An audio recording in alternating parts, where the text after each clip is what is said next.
Simon, ultimately a disappointing night. What was your take on the game?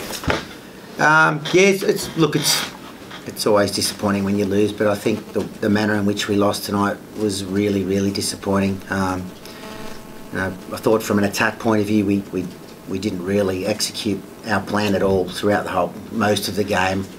I thought we were doing well to go in at half time in front, but 16-6 up some stage through that second half, and on the attack again, I thought we were still in reasonable control of the game, but obviously they got the try from the intercept, and our reaction to that was really disappointing. I thought a real feature of our game over the last 12 to 14 weeks has been our defence and our resilience in defence, and when we got, for some reason, we got put under a bit of pressure tonight, and we had blokes starting to work on their own and not within the systems that have been so successful for us. And Wakefield are a good enough team to expose that. They scored some nice tries and some nice tries off kicks. And look, we lost both our wingers, which didn't help us, but that wasn't why we lost. We lost our way big time defensively in the second half, and ultimately, Wakefield a good enough team to put some tries on.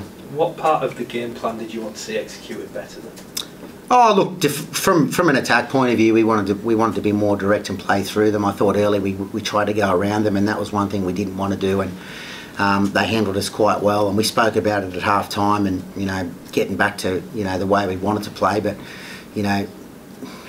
we completed at 59% in the second half, and even that 59% we completed, it was nothing like the attack we wanted to execute. So look, it was a disappointing night.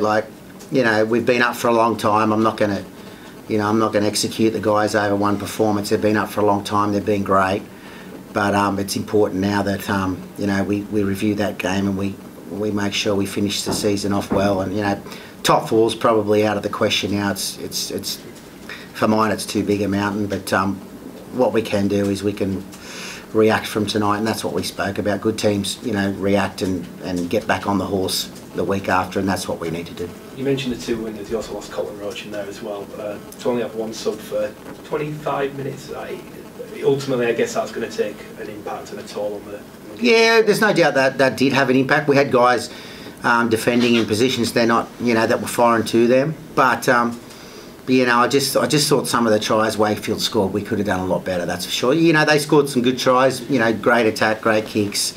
They were good enough to do that. But I just thought a couple of them that they just weren't the Giants, and we could have done a lot better. But sometimes that's the way the cookie crumbles. Like you said, we had one sub left with 25 minutes to go. We had both wingers off.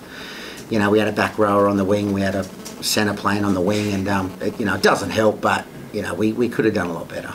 Everyone's been talking about this, trying to chase up Warrington.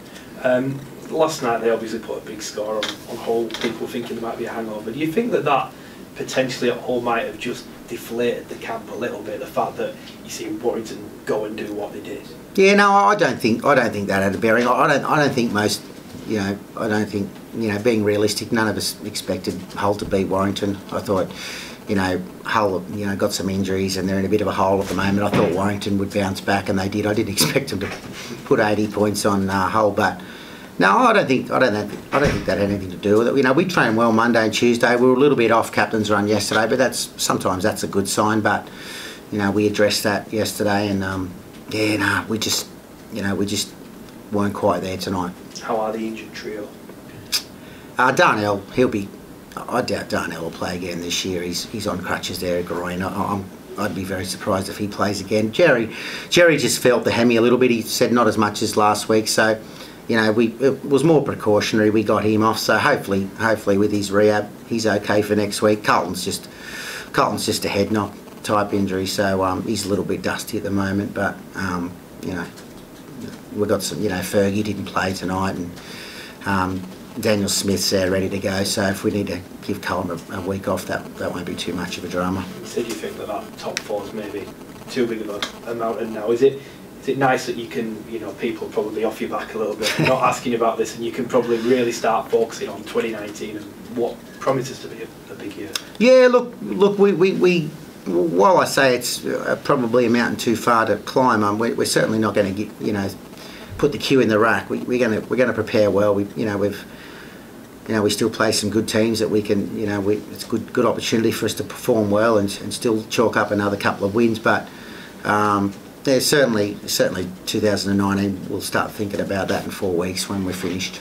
How excited are you for 2019? Oh, I look very, very excited.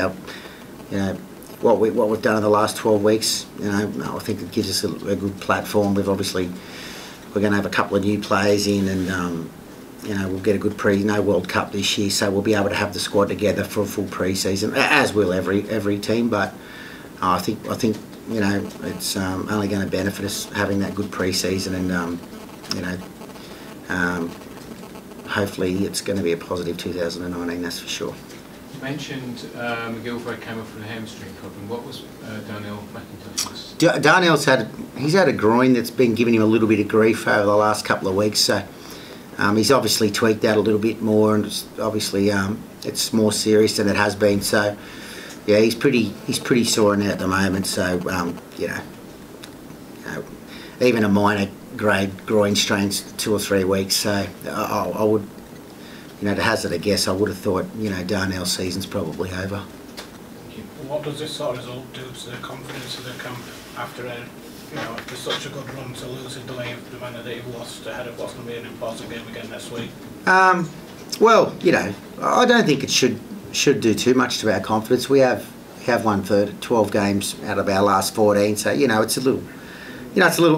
a speed bump, I guess. Like I said to the guys, I'm realistic to know that we're not going to win every game, and losses are going to come. But it's disappointing the way we lost tonight. And like I said, 15 minutes into the second half, we're up by 10 and we get beat by 20 odd. So, but it's just important that we review the game tomorrow and we get on with it. And come Monday, we start preparing well for Warrington. I mean, some challenge away at Warrington, isn't it? Yeah, it is. They they won by 70 last night, so it's our job to make sure we get the boys going again Monday, and we have a good 3 days preparation leading into Warrington on Friday night. And look, there's no reason, the confidence and belief we've built over the last 3 months, there's no reason why one game, all of a sudden, we lack confidence and lack belief. We just need to make sure we have a good look at the game tomorrow, and we make sure we make the improvements we need to get ready for next week. How big a loss is Matty English? That's such a strong impact off the bench to lose him in the Yeah. Look, Matty's been really good for us.